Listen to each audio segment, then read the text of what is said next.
Hello friends, आप सभी का स्वागत करते हैं हमारे चैनल रश्मि फन व्लॉग पर। तो आप सब देख रहे हैं दर्द से मोहब्बत भाग 29। इससे पहले इस कहानी के 28 भाग अपलोड हो चुके हैं चैनल पर। अगर आप सबने नहीं पढ़ा है तो ज़रूर पढ़ लीजिएगा। तो चलिए फ्रेंड, देखते हैं अब तक आप सबने पढ़ा था। निहाल ने भी जेब में से अपनी गाड़ी की चाबी निकाली और फिर रुद्र की तरफ दे दी और सीधा गाड़ी के पास आ गया। थोड़ी ही देर में दोनों ही अब दादाजी को लेकर वहाँ से चले गए थे। रुद्र भी अब अपनी बाइक तक आ गया था और पीछे से एकदम से आवाज़ आती है कि डॉक्टर साहब आप यहाँ पर।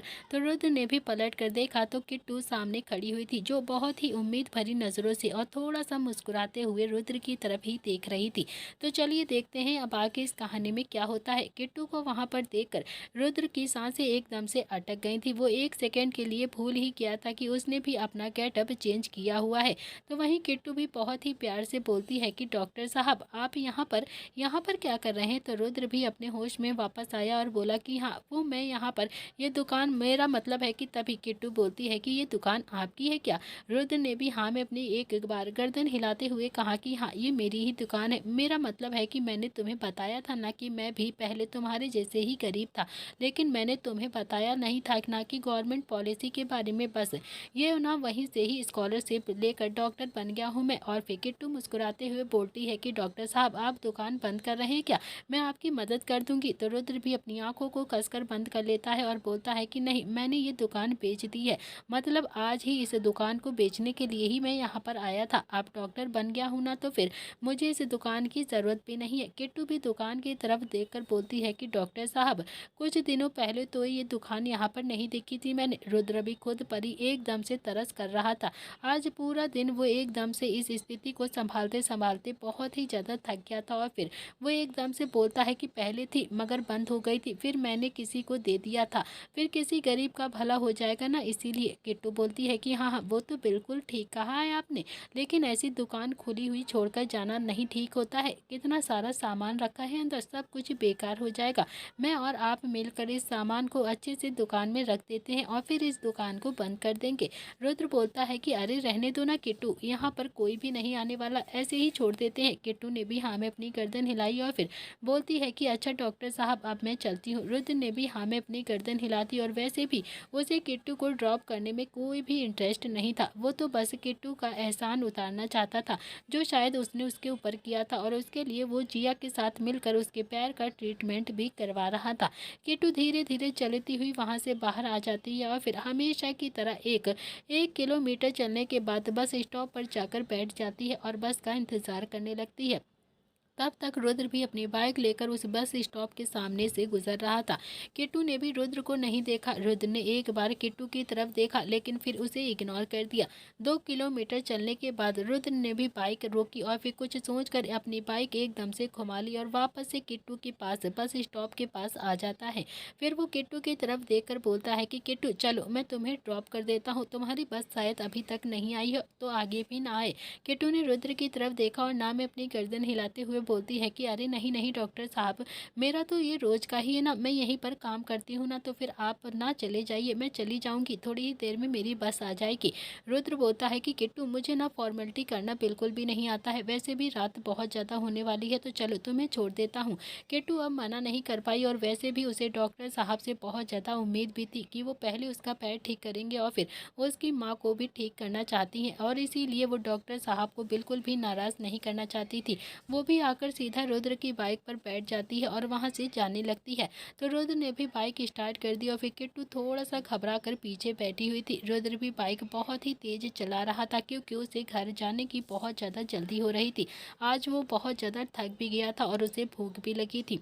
वहीं किट्टू जैसे तैसे इधर उधर पकड़ कर बैठी हुई थी कि तभी रुद्र ने एकदम फ्रंट मिरर में किट्टू के चेहरे को देखा, जिस पर डर साफ दिखाई दे रहा था। रुद्र ने भी अपना एक हाथ पीछे किया और किट्टू का हाथ पकड़कर उसे अपनी कमर पर लपेट दिया और फिर किट्टू उसके शरीर में तो जैसे एकदम से सिरहन सी दौड़ गई थी और एकदम से घबराहट होने लगी थी। रुद्र का ऐसा करना किट्टू को बिल्कुल भी अच्छा नहीं लग रहा था, उसे अंदर ही अंदर बहुत ज़्यादा घबरवा रहा था। उसने भी अपना हाथ जोर से झटक लिया और फिर रुद्र ने ये महसूस कंफ्यूज करके बाइक साइड में रोक दी और फिर किट्टू जो बाइक से उतर गई। रुद्र ने भी किट्टू की तरफ देखते हुए कहा कि क्या हुआ है, तुम उतर क्यों गई? तो किट्टू काफ़ी ज़्यादा गुस्से में बोलती है कि देखिए डॉक्टर साहब, मैं बहुत ज़्यादा करीब हूँ और मैं ये भी जानती हूँ कि आप एक बहुत ही अच्छे से डॉक्टर हैं और थोड़ा थोड़ा अच्छे इंसान भी हैं। इसका मतलब ये नहीं है कि आप मेरे साथ बदतमीजी करेंगे या फिर मेरा फ़ायदा उठाने की कोशिश करेंगे। रुद्र हैरानी से किट्टू की तरफ देख रहा था और मन ही मन बोला कि यार ये इतनी बेवकूफ़ है। और फिर उसने भी अपना गुस्सा कंट्रोल किया और फिर बोला कि यार मैंने क्या बदतमीजी करी है तुम्हारे साथ? किट्टू बोलती है कि आपने मेरा हाथ क्यों पकड़ा आपने मेरा हाथ? रुद्र बोलता है कि देखो किट्टू, तुम बाइक पर ठीक से बैठ नहीं पा रही थी और तुम्हें डर लग रहा था, तुम्हें पकड़ने के लिए कुछ चाहिए था, इसीलिए मैंने तुम्हारा हाथ पकड़ लिया, बस और कुछ भी नहीं। बाइक पर तो ऐसे ही बैठते हैं ना, तुम क्या आज पहली बार बाइक पर बैठी हो क्या? आज से पहले कभी बाइक पर नहीं बैठी क्या? किट्टू की आंखों में एकदम से पानी आ जाता है और वो बोलती है कि डॉक्टर साहब, मैं बहुत ज़्यादा गरीब हूँ, बहुत ही गरीब, मतलब बहुत ही गरीब। 2 वक्त की रोटी भी मुझे और मेरी माँ को टाइम से मिल जाए ना, वो भी बहुत बड़ी बात है मेरे लिए। किसी की बाइक पर बैठना तो दूर की बात है, मैं तो किसी को देखती भी नहीं हूँ और मुझे पता भी नहीं है कि बाइक पे कैसे बैठा जाता है। और अगर मैं किसी की बाइक पर बैठती ना तो फिर शायद अपनी माँ को बहुत अच्छे से पाल लेती। आप मुझे गलत समझ रहे हैं डॉक्टर साहब, मैं उस टाइप की लड़की बिल्कुल भी नहीं, बिल्कुल भी नहीं। थैंक यू सो मच, आपने मेरी इतनी ज़्यादा मदद करी है। इतना बोलकर किट्टू ने भी अपने आंसुओं को पोंछा और फिर चुपचाप वहाँ से जाने लगी। तो उसे एक ही पल में किट्टू की नज़रों में एकदम से डॉक्टर साहब गिर गए थे। तो वहीं रुद्र जो किट्टू को जाता हुआ देख रहा था, कुछ देर तक तो वो ऐसे ही उसे देखता रहता है और फिर वो खुद से ही बड़बड़ाते हुए बोलता है कि यार ये इतनी मासूम है या फिर बनने की कोशिश करती रहती है, पता नहीं कैसी लड़की है ये।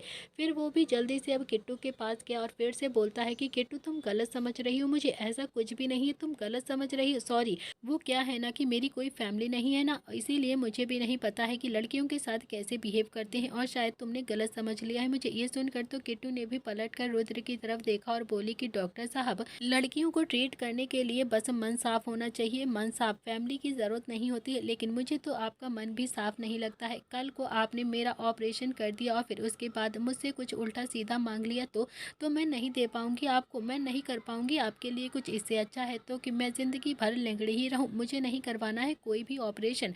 लेकिन किसी की भी उल्टी सीधी डिमांड नहीं मान सकती हूँ, मैं नहीं पूरी कर पाऊंगी मैं किसी की ऐसी डिमांड। इतना कहकर किट्टू भी अपने आंसुओं को पोंछती है और फिर वहाँ से चलने लगती है। तो रुद्र ने तो अब अपनी हथेली अपने माथे पर मार ली थी। उसे उस वक्त बहुत ज़्यादा गुस्सा भी आ रहा था। रुद्र को अब गुस्सा आ गया था और इतना गुस्सा कि वो वापस अपनी बाइक पर आ गया और उसने भी अपनी बाइक स्टार्ट कर ली और फिर खुद में ही बड़बड़ाते हुए बोलता है कि मरने दे रुद्र, इसे कुछ ज़्यादा ही स्मार्ट बनती है ना, टूट जाने दो इसका पैर, मैं और इसका फ़ायदा उठाऊंगा। बिल्कुल भी नहीं, शक्ल देखी है इसने, इतनी खरगोश जैसी शक्ल है इसकी। रुद्राक्ष प्रताप सिंह इसका फ़ायदा उठाएगा, पागल कहीं की, पागल लड़की, एक नंबर की पागल है ये। हेल्प में और छेड़छाड़ में कोई फ़र्क ही नज़र नहीं आता है। इतना कहकर रुद्र ने भी अब गुस्से से अपनी बाइक स्टार्ट करी और वहाँ से लेकर चला गया। लेकिन वो क्या करता था, तो वो संध्या और संजय का ही बेटा, उसके अंदर तो उनके माँ बाप के ही गुण थे। एक बार फिर से वो किट्टू के पास देखता है, उसे पैदल चलता हुआ देखकर उसका दिल फिर से पिघल गया। उसने भी बाइक सीधा अब किट्टू के सामने आकर रोकी और बोला कि देवी जी, हाथ जोड़कर कह रहा हूँ आपसे, मेरा ऐसा कोई भी इंटेंशन नहीं था, मैं कोई भी फ़ायदा नहीं उठाना चाहता हूँ तुम्हारा, तुम 1 मिनट रुको। इतना कहकर रुद्र ने भी अपनी जेब में से एक चाकू निकाला जो शायद दुकान से उसने अपनी जेब में रख लिया था और फिर उसने वो चाकू किट्टू की तरफ बढ़ाते हुए कहा कि लो, इसे लेकर तुम आराम से पीछे बैठ जाओ और अगर तुम्हें गलती से भी लग जाए कि मैं बदतमीजी कर रहा हूँ तुम्हारे साथ या मैंने तुम्हारे साथ कुछ भी करने की कोशिश करी है तो मेरा मर्डर कर देना, अब तो ठीक है ना। किट्टू भी अब रुद्र की तरफ देखे जा रही थी। फिर उसने भी उस चाकू को देखा जो उस रात को एकदम से याद आ गया था जब रुद्र ने उसे हॉकी स्टिक दी थी और कहा था कि अगर मैं कुछ भी उल्टा सीधा करूंगा ना तो फिर मेरे सिर पर जोर से दे मारना। और फिर किट्टू ने भी ना में अपनी गर्दन हिलाते हुए कहा कि नहीं नहीं डॉक्टर साहब, मैं बहुत ही ज़्यादा परेशान हूँ, मैं बहुत अकेली हूँ, मेरा कोई भी भाई नहीं है, पापा नहीं है और कोई भी नहीं है मेरा, मैं आप जैसे इंसान को हैंडल नहीं कर सकती हूँ, बिल्कुल भी नहीं, इसीलिए मैं दूर से ही हाथ जोड़ लेती हूँ, मुझे नहीं जाना है आपके साथ, मेरा कोई फ्रेंड भी नहीं है, मुझे किसी पर विश्वास नहीं है, किसी पर भी नहीं, मुझे जाने दीजिए, आप चले जाइए यहाँ से। इतना कहकर किट्टू फिर से वहाँ से जाने लगी कि लेकिन तभी रुद्र ने भी उसकी कलाई पकड़ी और फिर अपनी तरफ खींचा और फिर उसकी आंखों में देखकर बोलता है कि पागल हो गई हो क्या तुम, बिल्कुल पागल हो, तुम्हारे अंदर दिमाग नहीं है क्या? मैं तुम्हें ऑफर कर रहा हूँ कि अगर मैं बदतमीजी करूँगा तो तुम मुझे चाकू मार देना, मेरी जान ले लेना ना, तुम मुझे स्वर्ग लोक पहुँचा देना, उसके बाद भी तुम समझदारी दिखा रही हो मुझे? पागल कहीं की, चुपचाप से बैठो वरना ज़बरदस्ती बैठा दूंगा तुम्हें, समझे तुम? रात होने वाली है, कुछ हो गया तुम्हें तो मैं तो गिल्ट में ही चला जाऊंगा ना। तो किट्टू भी अब चुपचाप से चाकू लेकर रुद्र की बाइक के पीछे आकर बैठ गई थी। रुद्र भी धीरे से बड़बड़ाते हुए बोलता है कि डरो मत, इस बार स्पीड से नहीं चलाऊंगा, बहुत धीरे धीरे चलाऊंगा। इतना कहकर उसने भी अपनी बाइक स्टार्ट कर दी और फिर किट्टू जो चुपचाप से उसकी बाइक पर बैठी रहती है, उसे अभी भी कुछ एकदम से पकड़ने के लिए नहीं मिल रहा था। और फिर रुद्र बोलता है कि चाहो तो मुझे पकड़ सकती हो तुम, कुछ भी नहीं करूंगा तुम्हारे साथ। किट्टू ने भी रिएक्ट नहीं किया तो फिर रुद्र ने भी मन ही मन बोला कि यार खरगोश ही है, नहीं अपने आप को मिस इंडिया समझती है, मिस इंडिया। इसे कोई बताए कि इससे ज़्यादा गुड लुकिंग स्मार्ट लड़कियां मेरे पीछे पड़ी रहती हैं, मगर मैं किसी को भी भाव नहीं देता हूँ। लेकिन इसके अंदर तो इतना ज़्यादा एटीट्यूड है, मुझे क्या अच्छा लगेगा? पागल कहीं की, दूरी ही बनाकर रख रही है मुझसे। रुद्र भी कुछ देर तक बाइक को चलाता रहता है और फिर उसने भी एक बार फिर से फ्रंट मिरर में किट्टू की तरफ देखा, जो अभी भी कंफर्ट होकर नहीं बैठी थी, वो बहुत ही ज़्यादा डरी हुई बैठी हुई थी। रुद्र बोलता है कि पकड़ लो मुझे, खा नहीं जाऊंगा तुम्हें, पकड़ लो ना चुपचाप से। किट्टू ने भी अब अपना एक हाथ रुद्र के कंधे पर रखा और फिर इस बार रुद्र की हार्ट बीट एकदम से तेज हो गई थी। इतने की उसने बाइक को एकदम से रेस बना दिया। जैसे ही झटका लगा, किट्टू ने भी अपना दूसरा हाथ रुद्र की कमर पर लपेट दिया और फिर इस बार तो रुद्र ने भी बाइक एक ही झटके में रोक ली। किट्टू थोड़ा सा हैरान हो गई थी, वो हैरानी से रुद्र की तरफ देखने लगी। तभी रुद्र बोलता है कि उतरो। किट्टू भी गाड़ी से उतर गई और रुद्र भी बाइक से उतर गया और फिर उसने भी हाथ बांध कर कहा कि अब क्यों पकड़ा तुमने मुझे? जब मैंने तुम्हारी हेल्प की थी तब तो तुमने मुझे चरित्रहीन घोषित कर दिया था ना, तो बस अब मेरे नाम के पोस्टर लगाने बाकी रह गए हैं क्या, जो तुमने दोबारा से पकड़ लिया है? अब क्यों तुमने मुझे पकड़ा है? बोलो, अब खुद क्यों मेरी कमर पर हाथ रख रही हो तुम? मेरी भी ना कोई इज्जत है, बहुत ज़्यादा इज्जत है मेरी। किट्टू थोड़ा सा शर्मिंदगी के साथ बोलती है कि वो आपने झटके से रेस में गाड़ी रोक दी थी ना, इसीलिए मैं डर गई थी कि मैं गिर ना जाऊँ, इसीलिए मैंने आपको पकड़ लिया। रुद्र बोलता है कि एक बात कान खोल कर सुन लो तुम, जितनी इज्जत तुम्हारी है ना उतनी ही इज्जत मेरी भी है, समझे तुम? और मुझे गलत बिल्कुल भी मत समझना, बिल्कुल भी नहीं। अगर मैं गलत होता ना तो शायद तुम्हें गवर्नमेंट पॉलिसी बताकर तुम्हारे पैर का इलाज बिल्कुल भी नहीं करता, समझे तुम? वरना फ्री में किसी को एडवाइस नहीं देता हूँ मैं। किट्टू ने भी हल्की सी हाँ में अपनी गर्दन हिला दी और रुद्र बोलता है कि अब बैठना और अच्छे से बैठना, समझ गई ना तुम? किट्टू ने भी फिर से हाँ में अपनी गर्दन हिला दी और फिर रुद्र भी बाइक पर आकर बैठा और किट्टू भी आराम से बैठ जाती है। किट्टू ने अब अपना एक हाथ रुद्र की कमर पर रखा हुआ था और फिर दूसरा उसके कंधे पर रखा हुआ था। अब वो थोड़ा सा कंफर्ट होकर बैठी हुई थी। रुद्र भी बाइक चला रहा था और तभी एक रेड लाइट आती है। रात भी धीरे धीरे ज़्यादा हो गई थी। रुद्र ने बाइक रेड लाइट पर आकर रोकी और ग्रीन लाइट होने का वेट करने लगा और उसी के बराबर में संजय की गाड़ी भी एकदम से आकर रुकी थी। वो दादी को और संध्या को लेकर पुश्तैनी हवेली जा रहा था। संजय ने जैसे ही रुद्र को गाड़ी पर देखा, उसकी आंखें तो हैरानी से फैल जाती हैं। उसे तो अपनी आंखों पर बिल्कुल भी यकीन नहीं हो रहा था। उसने भी 2-3 बार अपनी आंखों की पलकों को झपकाया और फिर से रुद्र की तरफ देखा और किट्टू की तरफ देखा। संजय ने भी गर्दन घुमाकर संध्या की तरफ देखा तो संध्या भी सो चुकी थी और संजय का मन ऐसा हो रहा था कि एक बार वो संध्या को उठाकर उसके बेटे की करतूतों को दिखा दे, लेकिन फिर उसने कुछ सोचकर संध्या को नहीं उठाया। और फिर संजय ने एक बार फिर से रुद्र को और किट्टू को एक साथ एक ही बाइक पर बैठे हुए देखा। उसे अपनी आंखों पर जरा सा भी यकीन नहीं हो रहा था और वो खुद से बोलता है कि क्या रुद्र को किट्टू अच्छी लगती है? क्या सच में कहीं इसे प्यार तो नहीं हो गया? क्या रुद्र को किट्टू पसंद करने लगी है? क्या इन दोनों के बीच में कुछ चल रहा है क्या? लेकिन ये तो किट्टू पर बहुत ही ज़्यादा गुस्साता है, बहुत ज़्यादा चिल्लाता है, तो फिर इसे लिफ्ट देने का मतलब बिल्कुल भी नहीं बनता है। हो ना हो ये कर क्या रहा है, इसके दिमाग में चल क्या रहा है? और तभी ग्रीन सिग्नल हो जाता है और फिर रुद्र बाइक लेकर वहाँ से चला जाता है। संजय ने भी एक गहरी सांस ली और फिर गाड़ी का गियर चेंज किया, लेकिन संजय मन ही मन ये सोच रहा था कि ये मैं क्या देख रहा हूँ, क्या सच में ये सच में मैंने देखा है या फिर सपना देख रहा हूँ? नील का तो समझ में आता है मुझे, लेकिन रुद्र वो किट्टू जैसी लड़की को पसंद कभी भी नहीं करेगा, लेकिन कर भी क्या सकता है तो ये मेरा ही बेटा, क्या पता इससे तरस आ गया हो किट्टू पर। अगले ही पल संजय ने भी इस ख्याल को जोर से झटका और गाड़ी को एकदम से रेस बना दी। इधर दूसरी तरफ रुद्र ने भी बाइक किट्टू के घर के बाहर आकर रोकी और फिर किट्टू भी गाड़ी से उतर जाती है और फिर रुद्र की तरफ देखकर बोलती है कि थैंक यू डॉक्टर साहब, आपने मुझे यहाँ पर छोड़ दिया, ये आपका चाकू। इतना कहकर उसने भी चाकू रुद्र की तरफ बढ़ा दिया और फिर रुद्र बोलता है कि रख लो, तुम्हारे काम आएगा ये। किट्टू बोलती है कि अरे डॉक्टर साहब, आप नाराज हो गए हैं क्या मुझसे? रुद्र बोलता है कि नहीं, नाराज नहीं हूँ मैं तुमसे, लेकिन किसी को भी कैरेक्टर लेस सर्टिफिकेट देने से पहले 2 बार जरूर सोचना चाहिए। इतना कहकर उसने भी अपनी बाइक घुमा ली और फिर वहाँ से हवा की तरह चला जाता है। किट्टू के चेहरे पर भी एक मीठी सी मुस्कुराहट आ जाती है और फिर वो भी अपने घर के लिए अंदर चली जाती है। तो वहीं रुद्र ने भी अब बाइक प्रताप हाउस के बाहर आकर रोकी। आज सच में वो बहुत ही ज़्यादा थक गया था और उसका दिमाग भी बहुत ज़्यादा खराब था। उसने अपनी दाढ़ी मूछ निकाल कर जेब में रख ली और फिर वो अंदर आ जाता है जहाँ पर सब डाइनिंग टेबल पर बैठे हुए थे। नील उसके चेहरे की मुस्कुराहट तो जैसे जा ही नहीं रही थी, वो बहुत ही ज़्यादा खुश लग रहा था। शुभ और निहाल दोनों ही अपने फ़ोन में लगे हुए थे। दादाजी भी डाइनिंग टेबल पर आराम से बैठे हुए थे। रुद्र उन सब के पास आकर बैठ गया और सब ने रुद्र की तरफ देखा और एक मुस्कुराहट पास करी। तो रुद्र बोलता है कि मुझे ऐसे मत देखो तुम सब, मुझे ये सब कुछ करने में बिल्कुल भी इंटरेस्ट नहीं है, समझे तुम लोग। तभी दादाजी ने कहा कि हाँ हाँ हम जानते हैं तुम्हें बिल्कुल भी इंटरेस्ट नहीं है, तू जा किचन में और कुछ अच्छा सा बनाकर लेकर आ मेरे लिए, समझा तू। और हाँ, पनीर जरूर बना देना, बहुत ही ज़्यादा मन है पनीर खाने का। रुद्र ने भी अपने कंधे उचकाकर कहा कि मैं खाना नहीं बनाने वाला बिल्कुल भी, बहुत ज़्यादा थक गया हूँ मैं। इतना कहकर उसने भी शुभ और निहाल की तरफ घूर कर देखा तो दोनों ने ही नाम में अपनी गर्दन हिला दी और बोले कि हमें तो खाना बनाना आता ही नहीं है ना, तो फिर क्या बनाएंगे हम। रुद्र ने भी नील की तरफ देखा तो नील बोलता है कि यार आज तो तू बना लेना प्लीज़, कल पक्का बना लूँगा मैं। रुद्र को तो एकदम से गुस्सा आ जाता है, वो भी एकदम गुस्से से खड़ा हुआ और फिर पैर पटक कर सीधा किचन की तरफ चला गया। दूसरा दिन नील ने भी गाड़ी पुश्तैनी हवेली के बाहर आकर रोकी। वो जैसे ही गाड़ी से बाहर उतरा उसका फ़ोन एकदम से रिंग करने लगता है। नील ने भी फ़ोन रिसीव करके कहा कि मैं यहाँ पर सब कुछ संभालूंगा, तो बस पापा की सोच, उन्हें कैसे संभालना है और कैसे लेकर आना है। तो फिर मैं जानता हूँ कि मैं तो माँ को थोड़ा सा इमोशनली ब्लैकमेल करूँगा ना, तो फिर माँ तो बहुत ही प्यार से आ जाएगी। इधर दूसरी तरफ से रुद्र बोलता है कि मैं भी पापा को लेकर आ जाऊँगा, तू परेशान मत हो, बस धनराज अंकल सब कुछ संभाल ले। मैं नहीं चाहता हूँ कि माँ घर आए और फिर पापा रिएक्ट करने लगे, उन दोनों के बीच में फिर से लड़ाइयाँ हो जाएं।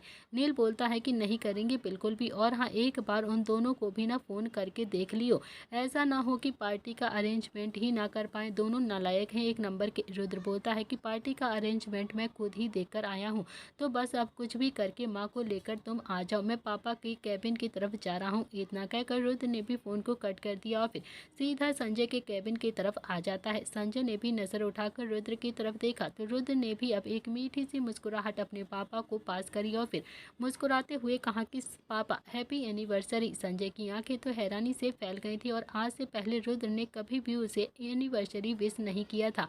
अचानक से इतने सालों के बाद विश करने से संजय थोड़ा सा भावुक भी हो गया था और थोड़ा सा शॉक्ड भी था। वो अब हैरानी से रुद्र की तरफ देखे जा रहा था तो रुद्र भी थोड़ा सा आगे आया और फिर संजय को हैरानी से खड़ा हुआ देखकर वो भी थोड़ा सा मुस्कुराने लगा।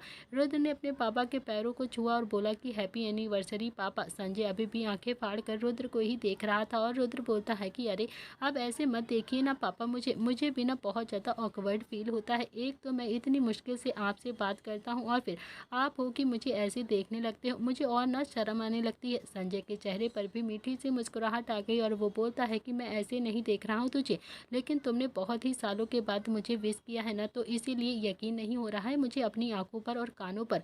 रुद्र बोलता है कि अच्छा वो सब कुछ छोड़िए पापा, चलो घर चलते हैं। संजय ने भी टाइम देखा तो अभी 4 बज रहे थे। संजय ने कहा इतनी जल्दी घर जाना है तुम्हें, तो रुद्र ने कहा कि हाँ वो मुझे आपको ना एक पार्टी में जाना है इसीलिए चलिए ना पापा। तो संजय ने कहा कि कौन सी पार्टी में। रुद्र बोलता है कि अरे पापा एक पार्टी आप नहीं जानते हो, चलना है बस आप चलिए तो सही एक बार। इतना कहकर वो संजय के बाजू पकड़कर सीधा कैबिन से बाहर लेकर जाने लगा और तभी सामने से धनराज अंकल आ रहे थे। धनराज को देखकर रुद्र ने भी अब आंखों ही आंखों में इशारा किया और फिर धनराज ने भी अपनी पलकें झपका दी। संजय और रुद्र दोनों ही कॉरिडोर से जा रहे थे कि तभी सामने से किट्टू आ जाती है। किट्टू ने भी अब संजय की तरफ देखा और कहा कि गुड मॉर्निंग सर।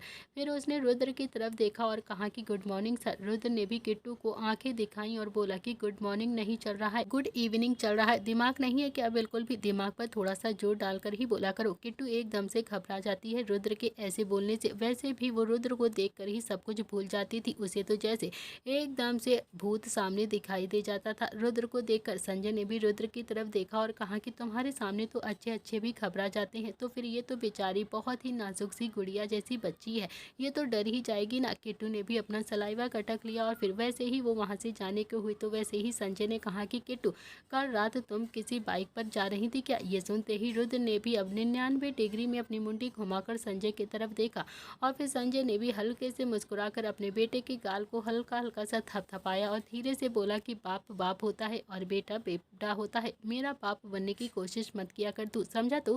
फिर उसने भी किट्टू की तरफ देखा और कहा कि हाँ तो बेटा कल तुम किसके साथ बाइक पर थी, तुम्हें पता भी है। तो किट्टू बोलती है कि जी वो डॉक्टर साहब उन्हीं के साथ जा रही थी, वो जिनकी दुकान आपकी फैक्ट्री के बाहर है ना, मतलब पहले उनकी दुकान आपकी फैक्ट्री के बाहर थी, उसके बाद उन्होंने वो दुकान बेच दी है और वो बहुत ही ज़्यादा गरीब थे ना पहले, आप तो जानते ही होंगे ना, आपकी फैक्ट्री के बाहर ही तो उनकी दुकान थी। संजय ने भी थोड़ा सा मुस्कुराते हुए कहा कि हाँ बहुत अच्छे से जानता हूँ, मैं बहुत ही अच्छे से जानता हूँ, उस लड़के को एक नंबर का झूठा इंसान है वो। किट्टू को थोड़ा सा बुरा भी लग रहा था, वो बोलती है कि अरे नहीं नहीं सर, झूठे नहीं है, वो बहुत ही अच्छे इंसान है, वो मेरे पैर का इलाज भी करवा रहे हैं और जब मेरे पैर का इलाज हो जाएगा ना तो फिर वो मेरी मम्मी का इलाज भी करवा देंगे। बहुत ही अच्छे डॉक्टर साहब है वो, बहुत ही अच्छे इंसान है, भगवान उनका भला करे। संजय ने भी मुस्कुराहट के साथ रुद्र की तरफ देखा तो रुद्र का तो मन अभी ऐसे कर रहा था कि जैसे धरती फट जाए और वो सीता मैया की तरह उसमें ही समा जाए। सच में रुद्र कुछ ज़्यादा ही अच्छा करता था और बिल्कुल चुपचाप से बिना किसी को बताए, उसे बिल्कुल भी अटेंशन नहीं चाहिए होती थी अपने लिए। ये सुनते ही रुद्र ने भी 99 डिग्री में अपनी मुंडी घुमाकर संजय की तरफ देखा और अपनी आंखें कसकर बंद कर ली। संजय ने फिर से मुस्कुराकर अपने बेटे के गाल पर थपथपाया, फिर से धीरे से बोलता है कि देखा, बाप बाप ही होता है और बेटा बेटा ही होता है। फिर उसने भी किट्टू की तरफ देखा और कहा कि हाँ तो बेटा तुम उसे जानती नहीं हो ना, अभी जो मैं बोल रहा हूँ वो बिल्कुल सही है। किट्टू बोलती है कि आप तो जानते होगे ना सर। संजय बोलता है कि हाँ मैं बहुत अच्छे से जानता हूँ, तभी तो कह रहा हूँ, उसकी इतनी तारीफ बिल्कुल भी मत किया करो तुम उसे जानती नहीं हो अभी। तो किट्टू बहुत ही प्यार से और मासूम से बोलती है कि वो किसी के लिए कैसे भी हो, लेकिन मेरे लिए तो भगवान जैसे हैं, बहुत ही अच्छे हैं, वो मेरे पैर को ठीक कर रहे हैं और फिर मेरी माँ का भी इलाज करवाएंगे और फिर मुझे और क्या ही चाहिए सर, वो ना सच में बहुत ही अच्छे हैं। आपको पता है सर, जब मेरे पापा वापस आएंगे ना तो फिर मैं डॉक्टर साहब की सारी फीस भी चुका दूंगी, सारा पैसा दे दूंगी उन्हें। वैसे तो उन्होंने मुझे कहा है कि गवर्नमेंट पॉलिसी की वजह से वो मेरा इलाज फ्री में कर रहे हैं, फ्री में मेरा इलाज हो जाएगा, मगर फिर भी मैं अपने पापा को लेकर जाऊंगी उनके पास और उनके सारे पैसे चुका दूंगी, क्योंकि उन्होंने इतना बड़ा एहसान जो किया है मेरे पर। संजय के चेहरे पर भी एक बार फिर से मुस्कुराहट आ जाती है। उसने एक बार फिर से रुद्र की तरफ देखा तो रुद्र तो उसे तो जैसे समझ ही में नहीं आ रहा था कि वो कहाँ देखे और क्या करे। उसका तो जैसे एकदम से भांडा फूट गया था, वो भी ऐसे इंसान के सामने जिसके सामने तो वो बिल्कुल भी अपना भांडा कभी भी नहीं फुड़वाना चाहता था। वो तो कभी भी अपने पापा को कुछ बताना भी नहीं चाहता था। एक बार वो फिर से नील होता तो शायद वो सब कुछ संभाल भी लेता। रुद्र बोलता है कि पापा अगर डॉक्टर कुरान को सुन लिया हो तो फिर चले यहाँ से। तो संजय ने भी रुद्र की तरफ देखा तो रुद्र ने एक बार फिर से अपना सलाइवा गटक लिया था और फिर आंखों ही आंखों में एकदम से चलने का इशारा किया। इस वक्त रुद्र अपने आप को बहुत ही ज़्यादा शर्मिंदा फील कर रहा था। संजय ने फिर से किट्टू की तरफ देखा और कहा कि किट्टू जाओ, तुम भी अपना सारा काम जल्दी जल्दी से कर लो और कभी भी ना पैसों की ज़रूरत होना तो फिर सीधा आकर मुझसे मांग लेना, तुम समझे, तुम सोचने की ज़रूरत नहीं है। किट्टू बोलती है कि अरे नहीं नहीं सर, पैसों की ज़रूरत नहीं है मुझे, थैंक यू, आपने इतना कहा है मुझे, मेरे लिए तो इतना ही बहुत है। किट्टू वहाँ से जाने लगती है, लेकिन कुछ सोचकर वो एकदम से रुक जाती है और फिर वापस से पलटकर संजय के पास आकर बहुत ही प्यार से बोलती है कि हैप्पी एनिवर्सरी अंकल। संजय के चेहरे पर तो बड़ी सी मुस्कुराहट आ जाती है। उसने भी किट्टू के सिर पर अपना हाथ रखा और बहुत ही प्यार से बोलता है कि थैंक यू बेटा। किट्टू वहाँ से फिर चली जाती है और उसके जाते ही संजय ने भी रुद्र की तरफ आंख मारा और देखा तो रुद्र ने भी अपना सलाइवा गटक लिया और बोला कि चलिए ना पापा, यहाँ से बहुत ही ज़्यादा इम्पोर्टेंट मीटिंग में जाना है, बहुत ज़रूरी काम है। संजय भी चुपचाप से रुद्र के साथ चला गया, लेकिन आज संजय के चेहरे की मुस्कुराहट बिल्कुल भी नहीं जा रही थी। उसे बहुत ज़्यादा अच्छा भी लग रहा था, उसे रुद्र पर हंसी भी बहुत ज़्यादा आ रही थी और तरस भी आ रहा था। वो भी ये सोच कर बहुत ही ज़्यादा खुश हो रहा था कि रुद्र अब उसे क्या कहेगा। अब तो ना जाने कैसे वो अपने आप को बचा पाएगा। रुद्र के अंदर एक आदत थी, वो कभी भी झूठ नहीं बोलता था, लेकिन ये बात तो चाह कर भी वो अपने पापा को सच नहीं बता सकता था। थोड़ी ही देर में रुद्र भी ड्राइव कर रहा था और संजय जो उसके बराबर में आराम से बैठा हुआ था। संजय रुद्र की तरफ देखकर बोलता है कि अब तू कुछ बताएगा या फिर मैं मान लूं कि किट्टू से शादी करने वाला है तू। रुद्र ने एक ही झटके में गाड़ी रोक दी और फिर संजय की तरफ हैरानी से देखने लगता है। तो संजय फिर से रुद्र की तरफ देखकर बोलता है कि हाँ, ऐसे कौन सी गवर्नमेंट पॉलिसी है, जरा तू मुझे बताएगा क्या, जिससे इलाज फ्री में होता है। मैं भी एक दो पैरों का इलाज करवा लूँगा अपने। तुम्हारी तो एकदम समोसे वाली दुकान पर अभी आए थे और वो एकदम से बंद भी कर दी। रुद्र कुछ नहीं बोला, बस आंखें फाड़ कर अपने पापा की तरफ देख रहा था और धीरे धीरे उसकी आंखें हैरानी से बड़ी होती जा रही थी और वो उम्मीद की तरफ चली गई थी और अब वो बहुत ही मासूम बनकर अपने पापा की तरफ देख रहा था। संजय ने भी मुस्कुराते हुए रुद्र की तरफ देखा और कहा कि अच्छा ठीक है, अब तू ऐसे से मत देख, मुझे कुछ बताएगा या फिर मैं मान लूँ कि तेरा और किट्टू का कुछ चल रहा है या फिर तुम दोनों के बीच में कुछ तो खिचड़ी पक रही है। तूने किट्टू को अपनी सच्चाई नहीं बताई है ना अभी तक। तो रुद्र को अभी भी समझ में नहीं आ रहा था कि वो क्या बोले, कैसे बताए अपने पापा को।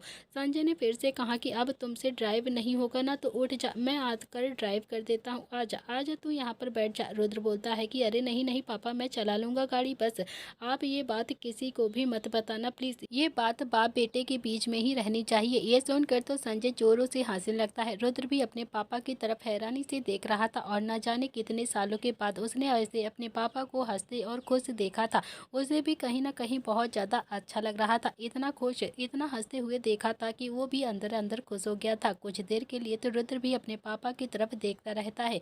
संजय पहले बहुत ही ज़्यादा हंसता रहता था, रुद्र की तरफ देखकर बोलता है कि अच्छा, बाप बेटे के बीच में रहनी चाहिए, मुझे सब कुछ सच सच बता दे वरना मैं तेरे नालायक भाइयों को ज़रूर बता दूंगा सारी बातें। और फिर उसके बाद तो फिर तो तू जानता ही ना, वो अपने ही आप तेरी शादी किट्टू से करवा देंगे। और वैसे भी किट्टू पहली लड़की है जिसे तूने अपनी बाइक के पीछे बैठाया है, इतना तो मैं भी जानता हूँ, समझा तू। वरना मुझे तो कभी कभी ऐसा लगता है कि शायद मेरे बच्चों को लड़कियों को छोड़कर लड़कों में ही इंटरेस्ट ले लेना चाहिए। कहीं तुम लोगों को लड़कों में ही तो इंटरेस्ट नहीं है। रुद्र के चेहरे पर तो एक मुस्कुराहट आ जाती है और वो बोलता है कि अरे कैसी बातें करते हो पापा आप। इतना कहकर उसने भी गाड़ी का गियर चेंज किया और फिर से ड्राइव करने लगता है। तो संजय फिर से बोलता है रुद्र की तरफ देखकर, झूठ नहीं कह रहा हूँ, बिल्कुल सच कह रहा हूँ। तेरी उम्र के लड़के दो दो तीन तीन लड़कियाँ, तीन तीन गर्लफ्रेंड को घुमाते फिरते हैं और तू जो खुद को देखा है कभी? मुझे तो याद भी नहीं है कि तेरे कॉन्टैक्ट लिस्ट में किसी लड़की का नाम है भी या फिर नहीं। तो रुद्र भी अपने पापा की तरफ देखकर बोलता है कि इसका मतलब ये तो नहीं है कि मुझे किट्टू पसंद आ जाएगी पापा। संजय ने भी बहुत ही प्यार से कहा कि तो फिर किट्टू का इलाज क्यों करवा रहा है तू? तो रुद्र ने भी एक बार फिर से गाड़ी रोक दी और फिर संजय की तरफ देखकर बोलता है कि पापा मैं झूठ नहीं बोलता हूँ बिल्कुल भी, और आपको सच बताना भी नहीं चाहता हूँ, मगर मैं आपसे झूठ बोल भी नहीं पाऊंगा। बस आप ये बात समझ लीजिए कि किट्टू ने मेरे ऊपर एक एहसान किया है, बहुत बड़ा एहसान, और मैं उसी एहसान को चुका रहा हूँ उसके साथ ये सारी चीज़ें करके। संजय कुछ बोलता उससे पहले ही रुद्र ने भी अपने हाथ जोड़कर कहा कि प्लीज़ प्लीज़ पापा किसी को भी मत बताना, प्लीज़ अपने बेटे की इज्जत को बचा लीजिए, प्लीज़ प्लीज़। मैं आपको कभी भी सच्चाई नहीं बता सकता हूँ, कभी भी नहीं। बस इतना समझ लीजिए कि मेरे और उसके बीच में कुछ भी नहीं है और मैं उससे कभी भी प्यार नहीं कर सकता हूँ, कुछ भी नहीं है हम दोनों के बीच में। संजय बोलता है कि लेकिन वो तो तुम्हें भगवान का दर्जा दिए बैठी है ना, तो फिर उसका क्या? अब रुद्र का दिल एक बार फिर से जोरों से धड़कने लगा था। उसने भी अपने इमोशंस को कंट्रोल किया और बोला कि वो मैं उसकी मदद कर रहा हूँ ना, वो इसीलिए ऐसा बोल रही थी, प्लीज़ पापा। संजय ने भी हंसते हुए कहा कि अच्छा नहीं पूछता हूँ तुझसे अब कुछ भी, लेकिन एक वादा चाहता हूँ मैं तुझसे। रुद्र बोलता है कि कहिए पापा, कौन सा वादा चाहिए आपको? संजय ने कहा कि मुझसे वादा करो कि जब तुम्हें किट्टू से प्यार होगा तो तुम सबसे पहले मुझे आकर बताओगे, तुम सबसे पहले मुझे बताओगे कि तुम किट्टू से प्यार करने लगे हो और उससे शादी करना चाहते हो। ये सुनकर तो रुद्र की आंखें हैरानी से फैल जाती हैं और वो बहुत ही हैरानी से अपने पापा की तरफ देखकर बोलता है कि आपको लगता है कि मैं उस खरगोश जैसी लड़की से कभी प्यार करूंगा? कभी भी नहीं। मैं सच कह रहा हूँ पापा, मैं उसकी सिर्फ हेल्प कर रहा हूँ, सिर्फ और सिर्फ हेल्प, और कुछ भी नहीं है, मुझे उससे कोई मतलब नहीं है। संजय बोलता है कि ये मेरे सवाल का बिल्कुल भी कोई जवाब नहीं है, मैंने जो कहा है उसका जवाब दे मुझे, क्या तू मुझे सबसे पहले आकर बताएगा या फिर नहीं? तो रुद्र बोलता है कि अरे कैसी बातें करते हो पापा आप, मैं उससे क्यों शादी करने लगा, मैं उससे क्यों प्यार करने लगा? तो संजय ने भी हंसकर कहा कि मैंने शादी की तो बात की ही नहीं, मैंने तो बस प्यार की बात की है ना, जब तुझे उससे प्यार होगा तो तू सबसे पहले आकर मुझे ही बताएगा। रुद्र बोलता है कि व्हाट रबिश पापा, जो बात कभी होगी ही नहीं उसका वादा मैं नहीं कर सकता हूँ आपसे, मैं कैसे वादा कर दूँ, मैंने तो कभी उसके बारे में ऐसा सोचा ही नहीं है। संजय ने कहा कि ठीक है फिर मत कर, मैं आज ही तेरे भाइयों को जाकर सारी चीज़ें सच सच बता देता हूँ। उसके गुस्सेल भाई ने उनके लिए भाभी ढूंढ ली है ना? तो रुद्र ने भी अपना सिर 2 बार स्टीयरिंग पर जोर से मारा और फिर एक हाथ बढ़ाकर संजय का हाथ पकड़ लिया और बोला कि मैं रुद्राक्ष प्रताप सिंह आपसे आज वादा करता हूँ कि अगर मुझे किट्टू से कभी भी प्यार हुआ तो मैं सबसे पहले आपको आकर बताऊंगा कि मैं उससे प्यार करने लगा हूँ। अब तो ठीक है ना पापा, अब तो किसी को नहीं बताओगे आप? संजय के चेहरे पर भी बड़ी सी मुस्कुराहट आ गई और फिर वो बोलता है कि कॉन्ग्रेचुलेशंस रुद्राक्ष प्रताप सिंह, आप प्यार की राहों पर चल पड़े हो। वैसे वो लड़की बुरी नहीं है बिल्कुल भी, बहुत अच्छी लड़की है वो, और हाँ कभी भी उसे ये सोचकर कभी भी मत ठुकरा देना कि वो हमारे स्टैंडर्ड की नहीं है, हमारे स्टैंडर्ड की लड़कियां चार चार लड़के घुमाती हैं एक साथ और फिर आधी से ज्यादा क्लब में पड़ी रहती हैं। समझ गए ना बेटा। रुद्र को तो अब संजय की बातों पर थोड़ा थोड़ा गुस्सा भी आ रहा था, लेकिन फिर भी उसने हाँ में अपनी गर्दन हिला दी और फिर से गाड़ी को स्टार्ट कर दिया। इधर दूसरी तरफ पुश्तैनी हवेली में दादी सोफे पर बैठी हुई थी और उसके सामने नील और संध्या खड़े हुए थे। संध्या काफी ज्यादा गुस्से में बोलती है कि माँ जी समझाती क्यों नहीं है आप अपने पोते को, ये कैसी अजीब अजीब सी जिद लेकर बैठा हुआ है, पता नहीं कैसी बातें कर रहा है पागल कहीं का। संजय को अगर पता चल गया ना कि मैं उन्हें बिना बताए शहर गई हूँ तो फिर बहुत ही ज्यादा गुस्सा हो जाएंगे, मुझसे बात भी नहीं करेंगे वो। वैसे ही मेरा और उनका रिश्ता आधे से ज्यादा आधा अधूरा है, मैं नहीं चाहती हूँ कि मेरा रिश्ता उनके साथ पूरी तरीके से टूट जाए। नील बोलता है कि इसमें टूटने वाली बात कहाँ से आ गई है माँ, आज आपकी एनिवर्सरी है और मैं चाहता हूँ कि आप पापा के साथ सेलिब्रेट करें। हमने एक छोटी सी पार्टी अरेंज की है, क्या आप मेरे लिए उस पार्टी में नहीं जा सकती हो क्या? प्लीज़, आप अपने बेटे से बिल्कुल भी प्यार नहीं करती हो क्या माँ? संध्या काफ़ी ज़्यादा गुस्से में बोलती है कि नील तुम्हारे पापा जानते हैं कि तुम लोगों ने एक पार्टी अरेंज की है या फिर नहीं, बताओ मुझे। तो नील ने भी अब ना में अपनी गर्दन हिलाते हुए कहा कि जानते तो नहीं है बिल्कुल भी, लेकिन रुद्र उन्हें बता देगा, आप मेरे साथ चलिए तो सही पहले। तो संध्या काफ़ी ज़्यादा गुस्से में बोलती है कि नील तुम समझते क्यों नहीं हो बेटा, अब तो तुम बड़े हो गए हो ना, अब तुम छोटे नहीं हो बिल्कुल भी, तुम्हें कैसे समझाऊं मैं संजय का मेरा शहर आना बिल्कुल भी अच्छा नहीं लगता है। नील बोलता है कि वो तो सब मुझे नहीं पता है माँ, प्लीज़ मेरे साथ आप चल रही हो बस, मतलब चल रही हो। इतना कहकर उसने भी अब दादी की तरफ देखा और कहा कि दादी समझाती क्यों नहीं हो आप अपनी बहू को, क्या ये अपने बेटे के साथ शहर नहीं जा सकती हैं क्या? दादी को एक बार नील की तरफ देखती हैं और एक बार वो संध्या की तरफ देखती हैं और फिर धीरे से बोलती हैं कि तुम दोनों का तो ये रोज का ही ड्रामा है, मैं अपनी एनर्जी बिल्कुल भी वेस्ट नहीं करना चाहती हूँ तुम दोनों पर, जब तुम दोनों ही लड़ लोगे ना तब मैं उठकर चली जाऊंगी, तब तक मैं भी यहाँ पर आराम से बैठकर तमाशा तो देख ही सकती हूँ ना। संध्या को भी बहुत ज़्यादा गुस्सा आ गया था और वो बोलती है कि माँ जी हाथ जोड़कर कहती हूँ आपसे, और आप ना अपने पोते को समझा लीजिए प्लीज़।